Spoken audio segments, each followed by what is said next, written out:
All right, guys, let's check out the updated Hamilton Khaki Navy 300-meter dive watch. Big thanks to Mimo over at Mimo's Jewelry for sending this guy over. Let's get this handset moved a little bit out of position here so we can see a little bit what's going on. They did some improvements over the previous model. I think they're still offering the previous model at two different price points because this one is $9.95 and I think the other style is $7.95. So I suspect we have better lume. We have a ceramic bezel insert. I'm not sure what else is all done, to be honest with you, but H10 movement, I don't know if that's carried over from the other one, but this is the H825153330. Yeah, we're going to call it the Khaki Navy Scuba because that's what they call it on the website. Case size 43 millimeter, lug to lug 52.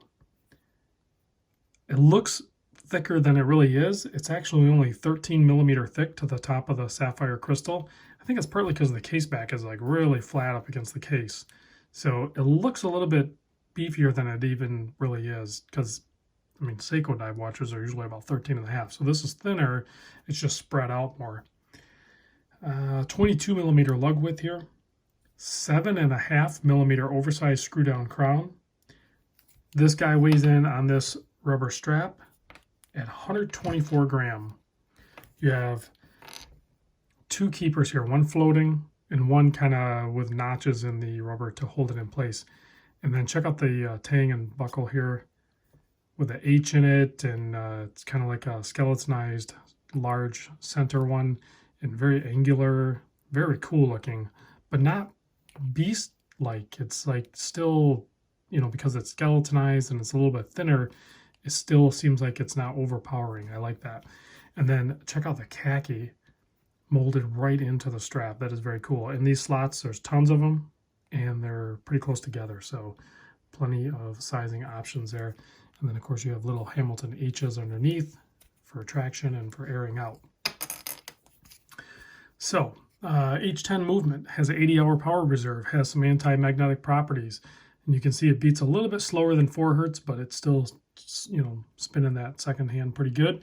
300-meter water resist, that's pretty dang legit. You know, Hamilton's known for doing field style watches. Really, that's what most of us known for. So when they actually put out a 300-meter diver, and there's some other divers too that they've had for a long time that hopefully I'll get on the channel at some point. Ceramic bezel insert. Let's zoom in on this guy so you can see a really nice, well done ceramic bezel insert. You can see nice texturing on the dial, nice printing. I think some people might gripe about the 24-hour track on the inside. I don't really care. Guys, like I said, when I hear Hamilton or I see Hamilton, I think field watch anyway. So it's okay to have a little splash of, you know, that field watch motif built into the watch. And if that means printing the 24-hour track on the inside, I don't have a problem with that. Heck, I think Breitling's even done that. So it's not a big deal to me at all. This is a no-date movement, and there is no ghost position. So when you unscrew that crown, it has a nice pop to it, and then you can wind it here. And then, of course, when you pop it out one position, it hacks the movement. So it's a modified no-date H10 or whatever you want to call it, or maybe there's more numbers to it. But nice, big, bold handset, polished. I mean, it's hard to tell that they're polished because the reveal on the edges of it are so small. The rest of it is just filled with lume. So I'm thinking the people over at Hamilton were listening to us watch enthusiasts, potentially, maybe. This is the way my mind works, right? Because this thing actually has some good lume. So, and they put a ton of real estate on that handset, and those indices are really nicely applied, and there's tons of lume there. So I look forward to showing that to you. Now, also the bezel action on this is pretty dang good. It's a solid 60 click. The traction on the bezel is a little smoother than I would like, but I'm still able to operate it, not a problem, right? So I just kind of pinch it a little bit, and it's like a snap. Just, I mean, there's no play in it, and it just snaps into place. Not the best sound, but it's consistent, and it is, I mean, it's a very nice locking bezel in there, so it's well done for sure. Pretty much all brushed other than the crown and then the bezel, that's polished. The rest of it's completely brushed, including the hardware and even the case back if you want to take a look there. It does have the sticker on there. I'm not going to peel it off. This is a brand new watch, and I'd like to return it back as a brand new watch, other than me fondling it, right? So let's pop this guy on wrist, see what it looks like on my 7¼ inch wrist, and then we will do the Lume shot.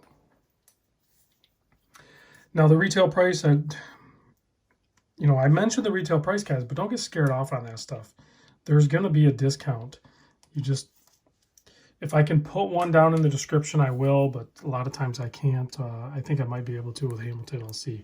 But if you contact my buddy Mimo over at Mimo's Jewelry, it's not a coincidence that the place is called Mimo Jewelry and the guy I keep talking about is Mimo. Like, that's Mimo. He owns it. He runs it. So looks and wears great on my 7¼ inch wrist. It is definitely on the max size of what I personally prefer now. What I would like to see in the future from Hamilton is some, play around with this model.